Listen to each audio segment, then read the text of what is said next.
नमस्कार, मैं हूं रविक्षा शर्मा और आप देख रहे हैं the inside story India news.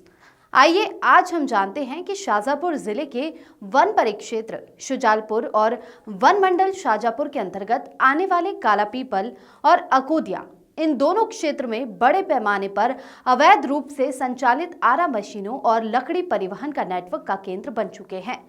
यहाँ समस्त आरा मशीनें अवैध रूप से संचालित हो रही है और ये क्षेत्र अवैध लकड़ी के व्यापार का सबसे बड़ा अड्डा बन गया है। यह अवैध कारोबार अब न केवल स्थानीय वन्यजीवों और पर्यावरण के लिए खतरनाक साबित हो रहा है, बल्कि इसने वन विभाग के अधिकारियों की जिम्मेदारियों की भी पोल खोल कर रखती है। स्थानीय सूत्रों के अनुसार वन विभाग के अधिकारी इस पूरे मामले से पूरी तरह अवगत हैं, लेकिन भ्रष्टाचार और लिफाफा संस्कृति के चलते वे इस पर कोई ठोस कदम नहीं उठा रहे हैं। अधिकारियों का दावा है कि वे नियमित रूप से आरा मशीनों का रोस्टर चेक करते हैं, लेकिन ये केवल एक दिखावा बनकर रह गया है। अवैध आरा मशीनों का संचालन बिना किसी रोक टोक के जारी है और जंगलों की अवैध कटाई हर दिन बढ़ती जा रही है। पीओआर और टीपी भी भारी गिरावट, वन विभाग की निष्क्रियता पर सवाल।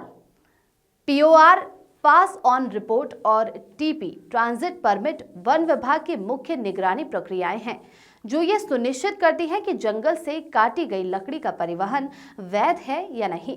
लेकिन शुजालपुर वन परिक्षेत्र के कालापीपल और अकोदिया क्षेत्र में पिछले एक साल में इन दस्तावेजों की संख्या नगण्य रही है।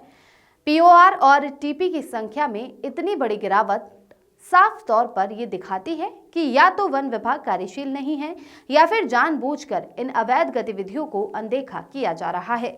ये स्थिति केवल वन विभाग के कार्यों पर सवाल नहीं उठाती, बल्कि ये लोकतांत्रिक प्रणाली पर भी गंभीर आघात करती है। विशेषज्ञों का कहना है कि जब टीपी और पीओआर की संख्या शून्य हो तो ये दर्शाता है कि वन विभाग या तो विपरीत दिशा में जा रहा है या फिर किसी रुकावट के कारण ये आंकड़े दिखाई नहीं दे रहे हैं। सवाल ये उठता है कि क्या रेंजर ने इस काम को रोक रखा है या फिर क्या वन संरक्षक और वनपाल ने इसे पूरी प्रक्रिया को जिम्मेदारी से अंजाम नहीं दिया? क्या उनके पास कोई कारण है कि वे इन अवैध परिवहन और लकड़ी के कारोबार पर नजर रखने में पूरी तरह से निष्क्रिय हैं? विभागीय बड़ी लापरवाही, क्या एसडीओ ने यह जानबूझकर रोक रखा है? एक और बड़ा सवाल यह है कि एसडीओ, सहायक कलेक्टर और वन विभाग के उच्च अधिकारी क्यों इस मामले में अपनी जिम्मेदारियां निभाने में पूरी तरह असफल हो रहे हैं। स्थानीय सूत्रों का कहना है कि कई बार इस विषय पर शिकायतें की गई, लेकिन अधिकारियों का कहना है कि ये सब कुछ कानूनी प्रक्रिया के तहत हो रहा है, जबकि वास्तविकता ये है कि अवैध कारोबार धड़ल्ले से चल रहा है।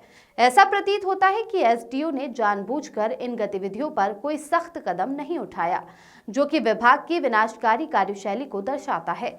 क्या विभागीय दबाव के चलते ये कार्रवाई नहीं हो पा रही है? क्यों नहीं हो रही है कार्रवाई? क्या जिम्मेदार अधिकारी मिलीभगत में हैं? अवैध आरा मशीनों के संचालन के मामले में वन विभाग की निष्क्रियता पर कई सवाल खड़े हो रहे हैं। खासकर ये देखा जा सकता है कि वन संरक्षक, रेंजर और वनपाल ने जानबूझकर अवैध लकड़ी के परिवहन को रोकने में कोई ठोस कदम नहीं उठाए हैं। क्या वे लिफाफा संस्कृति के हिस्से हैं, जहां मोटी रकम के बदले वह इन गैर कानूनी गतिविधियों को बढ़ावा दे रहे हैं? क्या उन्हें खुद के हितों की रक्षा करने के लिए इन अवैध गतिविधियों से मुनाफा हो रहा है? जिम्मेदार अधिकारियों पर कार्रवाई की मांग स्थानीय लोग और पर्यावरणविद इस मामले में सख्त जांच की मांग कर रहे हैं और दोषी अधिकारियों के खिलाफ कड़ी कार्रवाई की उम्मीद लगाए हुए हैं। उनका कहना है कि ये स्थिति न केवल स्थानीय पारिस्थितिकी तंत्र को नष्ट कर रही है, बल्कि यह वन्य जीवों के जीवन को भी खतरे में डाल रही है। समय रहते अगर इस पर सख्त कदम नहीं उठाए गए तो आने वाले समय में ये क्षेत्र गंभीर पर्यावरणीय संकट का सामना कर सकता है। क्या कहता है कानून? वन संरक्षण अधिनियम 1980 और पर्यावरण संरक्षण अधिनियम 1986 के तहत ये अवैध गतिविधियां संज्ञेय अपराध माने जाती है। ये कानून पर्यावरण और वन्य जीवों की सुरक्षा के लिए बनाए गए हैं, लेकिन जब जिम्मेदार अधिकारी खुद इन कानूनों को नजरअंदाज करते हैं तो ये पूरी प्रणाली की विश्वसनीयता को बुरी तरह से चोट पहुंचाती है। समाधान की उम्मीद। अब समय आ गया है कि राज्य सरकार इस मामले में तुरंत हस्तक्षेप करे और एक निष्पक्ष और विस्तृत जांच कराई जाए। दोषी अधिकारियों के खिलाफ कड़ी कार्रवाई की जाए और वन विभाग में पारदर्शिता और जवाबदेही सुनिश्चित की जाए।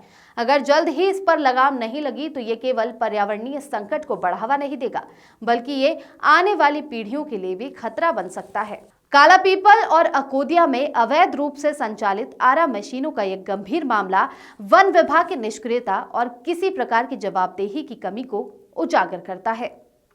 यदि तुरंत इस पर कार्रवाई नहीं की गई तो शुजालपुर वन क्षेत्र एक बड़ी पर्यावरणीय आपदा का सामना कर सकता है। सवाल उठता है कि जब सरकारी विभाग अपने ही कर्तव्यों को कुर्बान कर रहा है तो फिर लोकतांत्रिक व्यवस्था पर यह क्या संदेश देगा।